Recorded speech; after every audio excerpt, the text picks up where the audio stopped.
Welcome back to OpenLine. We are talking with Dr. Reavis Mitchell, history professor at Fisk University. Also, he's the chair of the State Historical Commission.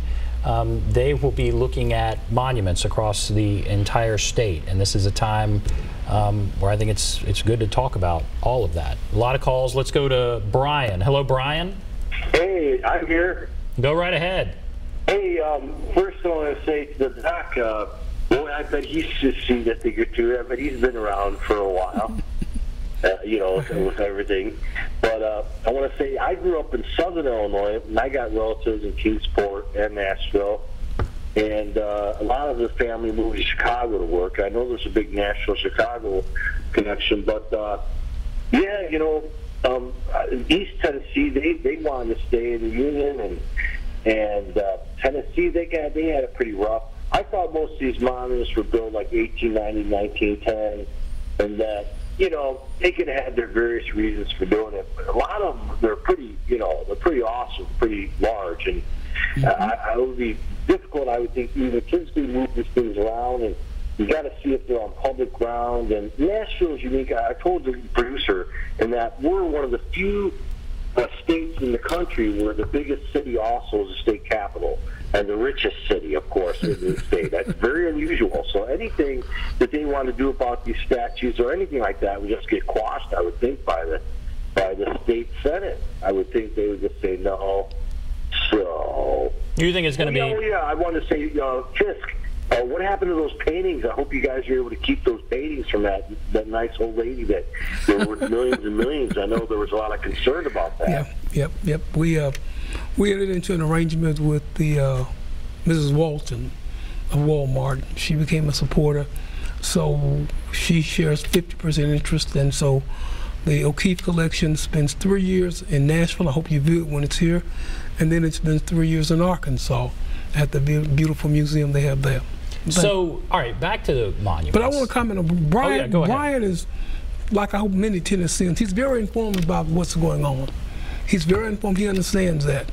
And I hope we Tennesseans understand that.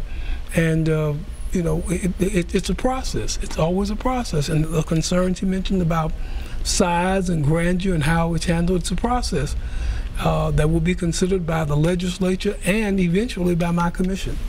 So eventually by your commission, do you see us at the cusp of a major change? We have X number of monuments across the state. The only one I've heard really discussed is the Nathan Bedford Forrest Monument right there in the Capitol. You mentioned there's one also in Memphis. But are we about to see wholesale changes in these monuments, either taking them down or reaffirming them across the entire state? You see it in the nation, and we're not immune, we're unisolated. You see it from Baltimore, Maryland, to California, to Kentucky. So it's something that we're going to have to deal with it. We have a concerned constituency of persons who feel that it's time to change what was. I think we're sensitive to our history, but we aren't shackled by it. So yes, I think there will be a period of change. I can't predict exactly what it was. I can't predict when it will come, but I think it's in the process right now. We're going to see action in this year's legislative session, I'm sure, with regards to monuments and markers. Do you think they would be open to taking some down, or do you think they would be more along the lines of, let's not change a thing? Or can you predict? I don't know about taking them down, but I know you can't go with don't change a thing. When you get outcry from the senior senator from Tennessee, when the governor who appointed all of us on the commission have taken certain actions. But the legislatures, like everything, they're going to respond also to their constituents, to what they want. And that's good. That's the way government should work. That's the way democracy functions. Let's go to Jan. Hello, Jan. Yes. Go right ahead. Okay, what I want to say is I was born in Nashville, and I'm now an old lady. And I don't like the way things have changed. You know, Martin Luther King taught love. Obama taught love. We've got a man in the White House now that preaches hate. And I never did get, even as a girl, go in a group that taught hate. Never. Because if you act hate, if you teach hate, and talk about hate in this group and that group, the Mexicans, the blacks, you know, people are going to follow you because we've got a bunch of uneducated people. The uneducated ones are the ones that are doing it. I guarantee you. And all right, so you think we're in a period where there's leadership that's preaching hate? Absolutely. Our president. All right, all right. Thank you, Jan. Thank you. You know, I appreciate her comments greatly. I think there's a responsibility among all people, I'm not just going to put it on the older generation. Responsibility of all people in this country who talk about we love America, God bless America. Our responsibility is to step forward and make America what it really should be and what we want it to be. And your wife's asked you, is there a parallel in history as far as presidents? And so I won't ask that, but I'll ask, is there, in our time, again, we've had a tough racial time, a civil war, all kinds of tough racial times, civil there have rights. been periods of intolerance in the past. What is this? In the 1920s and 30s, you saw it out with Huey Long down in Louisiana. You saw it with Father Coughlin. You saw it with people speaking out. But just like there was a Red Scare when there was intolerance based upon fear of communism, it was a fear that people were losing what was there, so they joined groups, they acted out. We've got to stabilize the country, and you know, the economy has stabilized. We all have reports about the stock market going up, but yet the great majority of people who want to work, all of them don't have jobs, and they don't have the kind of jobs they want. We've got to end, I think, hate and intolerance by, and this sounds like a campaign based out, by making the American dream an American reality. There's a huge economic component to this. Yes, there is. Racism is always fueled by economic inadequacies. If on my side as a black man, I can't find what I need to support myself and whatever, and on your side as a white man, you feel like you're being deprived what you have an inherent right to, that's going to inflame itself. And it's naturally, it's easy to take it out along racial lines when we feel different. But we can't stress nationalism. We always talk about that. A great country, United States. Yesterday was a great example of it.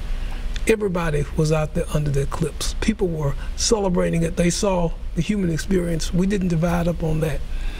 We need more of that. And it didn't cost more for one group to see it. It was really refreshing. Lucy. Hello, Lucy. Hey, I just want to weigh in on something, and I probably have a different perspective on a lot of this stuff, but if you understand the histories of fraternities, they are there to protect the status quo, and the status quo being money. And after the Civil War, when Bedford Forrest started his fraternal order of the Ku Klux Klan, he was there to protect the interest of the landholders and the people coming down that were ripping off lands from the devastated South. He was there to protect their interests basically as a militia. If you talk to old-timers from West Tennessee, white folks here in Middle Tennessee, they have been equally, if not more, victimized by the order of the Klan. And when I look at Forrest, I don't see him as an honorable man because of what he did do at Fort Pillow. Right. He is known as the butcher because he mutilated those black soldiers who had surrendered. He used Native Americans to help him go in, cut their genitals off and stuff them in their mouths, stuff rifles up their rectum to intimidate and scare. And if you come to the almost present day, when a man tried to establish an NAACP so people could vote, he could tell you a whole lot about how he was victimized by the same thing that Forrest had portrayed. Now, these black soldiers had surrendered. And Dick Williams, all he was trying to do in June 20th of 1940 was start a NAACP chapter so black folks could vote because they were poor. They were the dominant population in that county, and it wasn't about race. It was about economics. And then he had his genitals cut off, stuffed in his mouth, and his tongue cut out, and he was tied to a log and thrown in the river, and his body was treated like a piece of trash, and that's 1940. Wow. So I think Forrest needs to go out of the state capitol, and that's how I feel. He is not an honorable man. He is not a great leader. He is a money man, is all he is. Let's talk about that. Thank you, Lucy. All right, what do you think about everything there? I think that she has her facts correct, and I think she has passion behind her, and that's what it's going to take. The Fort Pillow massacre was a disgrace, but you also it's no need of understanding bigotry or whatever, but there was the sense of place, trying to keep people in their place.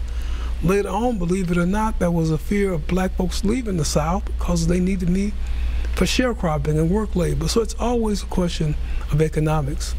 But you know, economics will sometimes be the medicine for racism. If even though I may have nothing, if there's someone who's under me, if I'm better than the expletive deleted, that's enough. I sometimes wonder now, and I don't want to open another can of worms, but how can you argue about health care when so many Americans need health care, black and white? Is it simply because it was proposed? I know all the arguments about the excessive cost and the insurance industry and how it's not profitable for the insurance industry.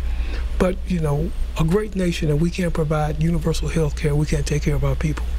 Right now, so, you know, I wonder how, you know, one of the constant jokes with students at Fisk is that, well, you know, just change the name of it. Don't call it Obamacare. And Obama said, but call it Obamacare because I care. And given everything that's happened now, I think America may be looking for another caring president.